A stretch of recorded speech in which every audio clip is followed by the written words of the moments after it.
The 900, at one time thought to be impossible. Since the 540 McTwist was landed, skaters would speculate if it was achievable. Many had tried and failed. Broken bones, bad concussions, and horrible hospital bills. But the human spirit is persistent, and the skaters even more so. So if gravity would allow, it was a matter of time, inevitability. And it finally started to happen. In the mid to late 80s, a handful of skaters were getting close. All of them knew if they were the one to not only land, but prove they landed the 900 in a video part, or better yet, in contest, with video cameras and a crowd, it would mean legendary status for life.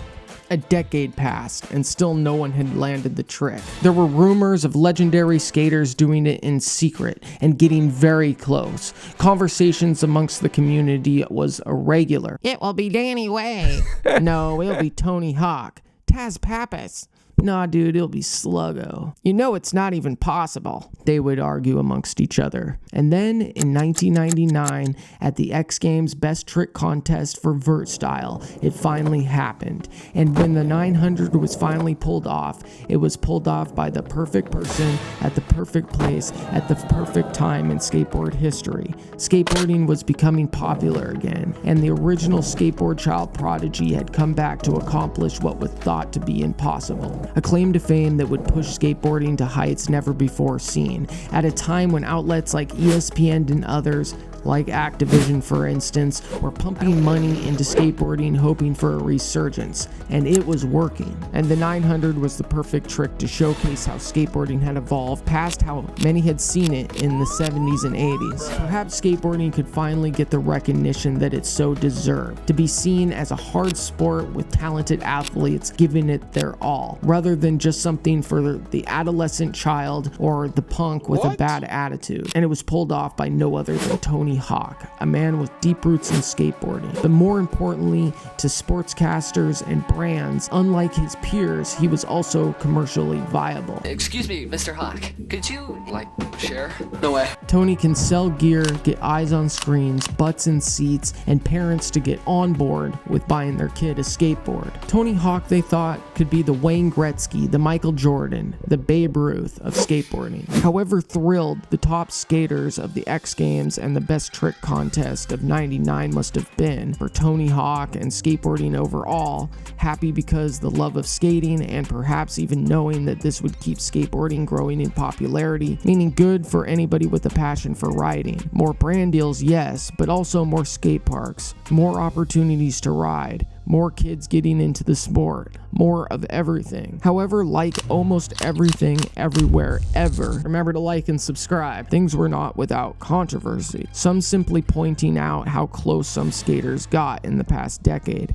Maybe one of them landed it already, they'd ask. Or could have given the right opportunity to land the trick, while others would go as far as to point to conspiracy. First there was Danny Way, with many saying, including myself at one time, that Danny Way had already landed the 900 in 1989, shown in a 1990 Santa Cruz skate video. However, I do think this is wishful thinking from his fans, as the video does show him get big air and spin 2.5 times, even landing on top of the pipe at the end of the video part. It does cut away right after, so he fell. Then there was Boyce, who was trying it and getting close as well. But the real crazy starts when you're talking about Tas Pappas and how very close he was getting. He was there at the '99 X Games, even witnessing the landing of Tony's 900, but he was not allowed to participate in the Best Trick Contest, where 5 of the world's most innovative riders push each other to attempt some of the sickest stuff you'll have seen in a long time.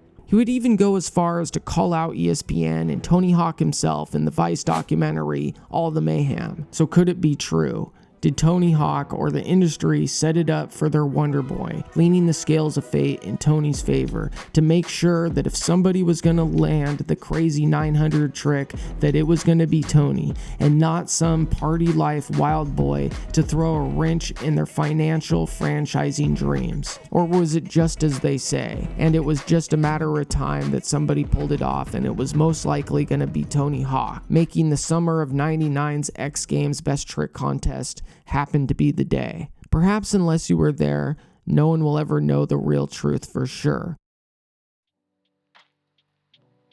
Now, it may sound a little silly if you didn't skate at the time, and maybe even if you did, but for my skate friends and I growing up, the 900 and the race to it was an often talked about topic. Who really was the first person to land the 900? And Tony Hawk, at least through my young rebellious eyes, was to skateboarding what Will Smith was to rap. Overrated, status quo, and really just the commercial face of what the corporations were considering a new product. But the best, at least to my eyes, that label went to Danny Way. I remember when the DC video came out, I was in Oregon with a bunch of skaters and we went and saw it in theaters, and it was a big deal. He basically already was one of my favorite skaters, and when that dropped, I mean, it was sealed. He was the man. See, truth be told, I didn't know who Taz and his brother Ben were until the documentary hit, All the Mayhem, a Vice documentary. And I think that's because I was just too young. By the time I was at my peak of skateboarding and being super into it, knowing who all the pro skaters were in the X Games, Gravity Games, and so on, the 900 had already been landed, and the only real contention that I knew about was Danny Way,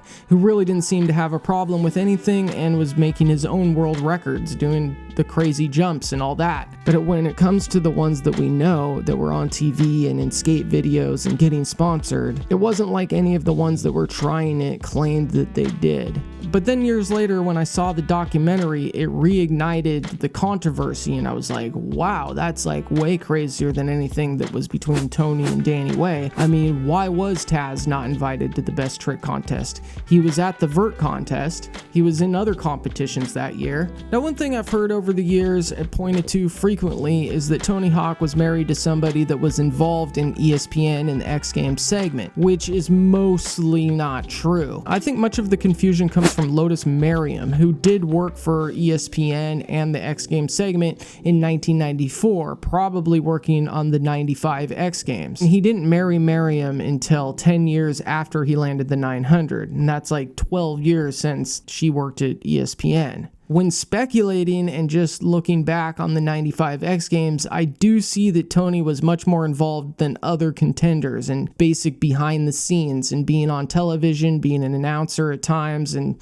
I don't know. So maybe they knew each other, maybe they didn't. The imagination can certainly run wild, but in the end, that's all it is. It's imagination, and I highly doubt that he would do that to a fellow skater, especially knowing all his origin stories. According to an interview by Jenkem magazine, link in the description, they went out and interviewed a bunch of people that were involved in the competition, both athletes and people behind the scenes. It basically boils down to there was only 5 slots. There was only 5 people that were going to be able to be in the competition because of limits of being on television. A lot of the other competitions weren't on TV. They may have been filmed and put in, later, edited or whatever. But this was mainly a television event, and they only had so much time, so they could only invite so many skaters. And the reason Taz wasn't invited to it is because he was trying to spin the 900 at every best trick contest, and he wasn't landing any other trick. Therefore, he wasn't placing. Which, when you think about it, actually does make quite a bit of sense. I mean, it doesn't matter if you're trying a trick, it only matters if you land it, no matter how close you're getting. Dave Duncan had this to say. The interviewer asks, do you think that Tony Hawk had anything to do with Tas Pappas not being allowed in the best trick contest at the X Games that year? No, only 5 guys were invited because of the time restrictions. I know Taz was trying the 900, but you have to remember that up until that moment, the 900 had never been done. We did a best trick contest every year, and Danny Way got close as heck to the 900 in 1990 in the tedious Monster Mash. He had the spin. 9 years later, everyone was still trying it, but nobody had made it. The day that it happened, nobody believed it was going to happen. Hindsight is 20/20.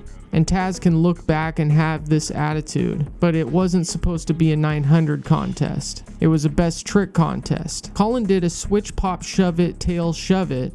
Bob Burnquist did a fakie 5-0 kickflip. Tony got lucky and landed varial 720 and had time to play. And the rest is history. I don't want to steal the whole article, but that's an example, and they go on to interviewing many other skaters and people from behind the scenes. I recommend a read. It's, again, linked in the description. I do wish they would have interviewed more people directly involved with the event, and I do wish they would have asked it in a more, accusing the corporate status quo more than just Tony, but still it quenches the thirst. Tony Hawk was Tony Hawk before the 900. He sold boards when he was 14. He had super supportive parents, and I think if anybody could have given Tony a run for a money, say like a different pro skater video game, it would have been Christian Hosoi. If he would have made different life choices, perhaps like it would be, named after Christian instead of Tony, or like Christian could have been the face of skateboarding like he was in the 80s. If Taz would have landed the 900, I don't think that would have made Taz Tony Hawk, right? He still had the attitude, he still had the lifestyle, and he still had all the problems that came with being a drug addict, right? And all the problems that him and his brother were facing at that time. He maybe would have made it in the video game more and had that be his special trick, and maybe he would have been more closely, associated to this day. Maybe his life would have gone down, maybe, right? But he wouldn't have been Tony Hawk. So like I said at the beginning, the perfect person at the perfect place at the perfect time. Isn't that what life's all about? God, I wish I would have started YouTube, 10 years ago. I'd be like famous or something. Remember to like and subscribe.